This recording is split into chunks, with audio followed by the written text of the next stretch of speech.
Doctor Mohammad Yunus তিনি UK সফরে আসতেছেন। এটাকে নিয়ে আমাদের আজকের এই গুরুত্বপূর্ণ তাৎপর্যপূর্ণ মিটিং।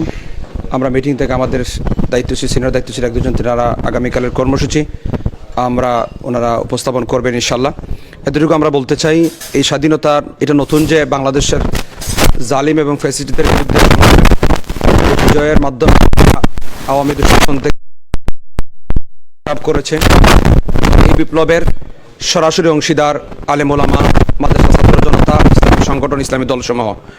আমরা যেভাবে ঐক্যবদ্ধভাবে ফ্যাসিস্টদের বিরুদ্ধে লড়েছি, ফ্যাসিস্টদের দূষরদের বিরুদ্ধে প্রবাসও আমরা ঐক্যবদ্ধ ছিলাম। আমরা আগামীকালকে রাজপথে থাকব। আমরা দেশের স্বাধীনতা এবং দেশের স্বাধীনতা রক্ষার জন্য আমাদের জায়গা থেকে যা কিছু করণীয়, যতটুকু প্রয়োজনীয় আমরা প্রবাসে সেটা আমরা করার চেষ্টা করবো ইনশাল্লাহ। আমাদের নেতৃবৃন্দ আগামীকালের কর্মসূচি এবং আগামীতে আমাদের কী করণীয় এই বিষয়ে তিনি বক্তব্য উপস্থাপন করবেন।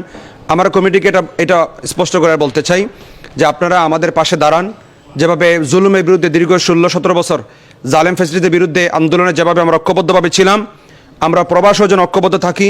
আজকে আমাদের কমিউনিটির বিভিন্ন সংগঠনগুলো মিটিং ছিল, সেখানে ঐক্যবদ্ধ কর্মসূচি এসেছে।